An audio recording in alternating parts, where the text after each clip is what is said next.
สวัสดีค่ะพ่อแม่พี่น้องสวัสดีFCทุกท่านเนาะค่ะกลับมาพบมาพอกับเจตาพารวยคือเก่าค่ะมื้อนี้ในทางช่อง YouTube คลิปนี้เจตาก็จะวางแนวทางของลาวพัฒนาค่ะลาวพัฒนาเห็นอยู่นี่จะเป็นประวัติของเลขล็อกจิกวันที่24ที่ผ่านมาเนาะค่ะ24ที่ผ่านมาลาวพัฒนาออก07930ล่างค่ะ2ตัวล่างของเพิ่นเขาตัวนินตัวเจาะเด้อค่ะ FC ไผใดไผมันดีใจนํเนาะค่ะลูดวิ่งลูดเพิ่นก็ตัวเดียวศูนย์บนศูนย์ล่างพี่น้องของเลขหลอกจิกสาวน้อยหน้ามนคนขยันสาวน้อยหน้ามนคนน่ารักเป็นจังใดน้อไผใดก็ดีใจนํเนาะค่ะเจ๊ตายเบิ่งประวัติ2 งวดค่ะกับเขางวดหนึ่งเนาะเลขหลอกจิกสาวน้อยน้ำมนคนน่าหักมาตามโตค่ะเพิ่นให้มาแล้ว27เป็นวันจันทร์2 ทุ่มครึ่งค่ะมาต่อ FC ของเลขหลอกจิกเนาะค่ะของเพิ่นก็ถือว่าเขาว่าเดินดีเด้อค่ะเลขหลอกจิกวิ่งลูดเพิ่นก็ให้ตัวเดียวค่ะตัวเดียวเน้นๆแข็งๆเม็ดเดียวเพิ่นให้มาเนาะเลขหลอกจิกFC พิจารณาค่ะไปกับเลขหลอกจิกวันที่27กับมาตามต่อวิ่งลูดเพิ่นให้3ค่ะหลอกจิกวิ่งลูดให้3ตัวเดียวเหมือนเดิม2ตัว4หางค่ะ63932353เบิ้ล3 ตัว3 หางค่ะ223 253 295วิ่งลูดเพิ่นให้3ตัวเดียวเนาะ2ตัวเน้นค่ะ23กับ53ตัวเน้น2 หาง223 253ค่ะของเลขล็อกจิกไปจะตามต่อเตรียมแคปหน้าจอค่ะแคปหน้าจอไว้เนาะไปต่อกับเลขล็อกจิกสาวน้อยหน้ามนคนขยัน2 ทุ่มครึ่งเนาะค่ะลาวพัฒนาของเพิ่น FC เพิ่นรุ่นหลามค่ะเลขล็อกจิกใครจะตามต่อแคปหน้าจอค่ะกราบขอบคุญขอบคุณเลขล็อกจิกหลายๆค่ะที่ให้แนวทางมาวางทางช่องของเจตาเนาะกราบขอบพระคุณเป็นอย่างสูงค่ะเอาไปต่อค่ะไปต่อเลขทุกตัวเอามาวางเพื่อเป็นแนวทางโปรดใช้วิจารณญาณในการรับชมค่ะเป็นเพียงแนวทางเนาะค่ะพี่น้องรับชมรับฟังผิดพลาดประการใดก็กราบขอโทษขออภัยเนาะหลุดไปขอโทษขออภัยหลายๆเอาแต้วน้อยค่ะมาตามตัวแต้วน้อยวันที่24ที่ผ่านมา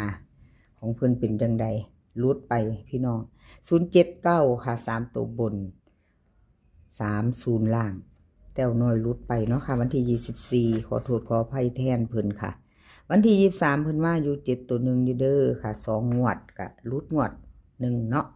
สำหรับวิ่งลูดมาตัวเดียวจับคู่บ่เขาลุดไป2 งวดค่ะเก่าลุดไปใหม่มาบ่เป็นหยังเนาะพี่น้องมาไปต่อแต้วน้อยค่ะลาวพัฒนาเพิ่นให้เด่นมา6กับ1ค่ะ2ตัว4หาง61671719เบิ้ล66ค่ะ3ตัว2หาง669 967เด่นค่ะเด่น6กับ1 2ตัวเพิ่นทอกัน4หางนี่เน้น3หางเด้อพี่น้อง616719ค่ะ3ตัวเน้นถึง2หาง669เนาะ669แล้วก็967ใครจะตามโตเนาะค่ะตามต่อน้ำแต้วหน่อยคลิปนี้จะมีอยู่6เสี้ยนดังเด้อค่ะพี่น้องมีเลขล็อกจิกแต้วน้อยผู้พาภาพปังเสี้ยนนุ่มเบาไทยบ้านแล้วก็เสี้ยนซุ่มค่ะ6เสี้ยนดังค่ะพี่น้องเจตาอ่านสื่อไปแล้วไผอยู่ในใจค่ะเตรียมเนาะพี่น้องเนาะพิจารณาไปนำกันแคปหน้าจอไว้ไปโตเนาะค่ะ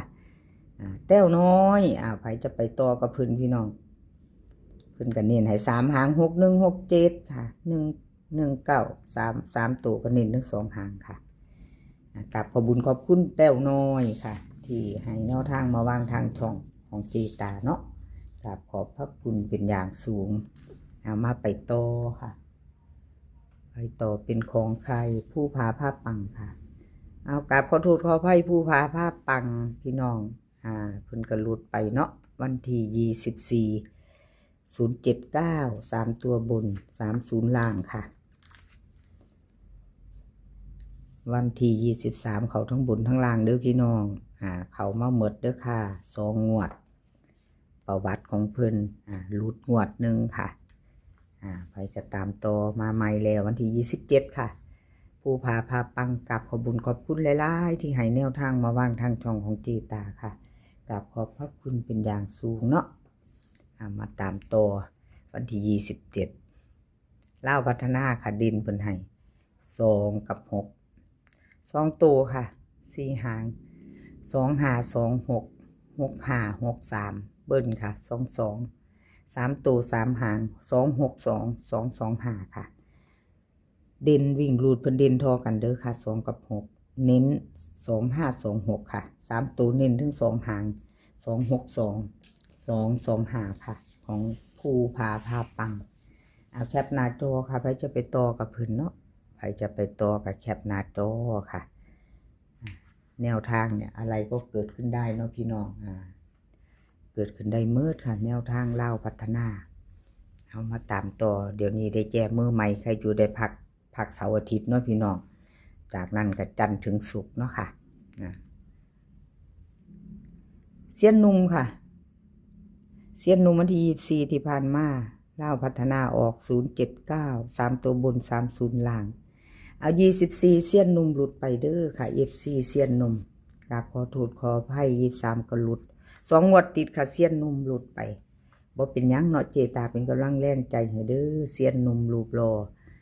เจตาเป็นกำลังแรงใจให้มาตามต่อค่ะแนวทางใหม่วันที่27เสี้ยนนุ่มเล่าพัฒนาวิ่งรูดเพิ่นให้มากค่ะ5กับ4 2ตัว3หาง5 4 5 6 4 6 4 7เบิ้ลค่ะ5กับ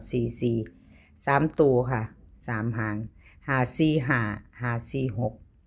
5 4 7วิ่งรูดเพิ่นเด่นทอกัน4กับ5เนาะค่ะ5กับ4 2ตัว5 4กับ4 7ค่ะ3ตัว5 4 5กับ5 4 7ของเซียนนุ่มค่ะไปจะโตกับเพิ่นแคปหน้าจอค่ะแคปหน้าจอแล้วได้ไปโตเนาะไปจะโตกับเซียนนุ่มแคปหน้าจอไปรุ่นใหม่เนาะค่ะกับขอบคุญขอบคุณเซียนนุ่มหลายๆค่ะที่ให้แนวทางมาวางทางช่องของเจตากับขอบพระคุณเป็นอย่างสูงค่ะเอามาตามต่อบ่าวไทยบ้านไผโชคดีน้ำบ่าวไทยบ้านดีใจน้ำค่ะบ่าวไทยบ้านเพิ่นเข้าไปพี่น้องวันที่24ที่ผ่านมาเนาะFC เป็นจังไดเนาะไผใดดีใจน้ำดีใจด้วยไผบ่ทันใดก็มาพิจารณาใหม่แนวทางใหม่ของบ่าวไทยบ้านเด้อค่ะพอของเพิ่นเข้าไปวันที่24 079นะคะ3ตัวบนวิ่งเข้าไปตัว19 30ล่างของเพิ่นเข้าไปค่ะเป็นตัวกลับเราพัฒนาออก79ของเพิ่น97เนาะค่ะของบ่าวไทยบ้านเด่นก็เข้าไปค่ะเด่นเพิ่นก็มาอยู่3ตัวนึงเลขเด่นเพิ่นของบ่าวไทยบ้านค่ะบ่าวไทยบ้าน2งวดเพิ่นก็มาอยู่เด้อค่ะวิ่งก็ยังบ่ทันหลุดถือว่าเดินดีอยู่เนาะเด่นเพิ่นก็เข้ามา2ตัวเด้อค่ะบ่าวไทยบ้านเข้ามาถึง1ถึง2เนาะวันที่23ที่ผ่านมา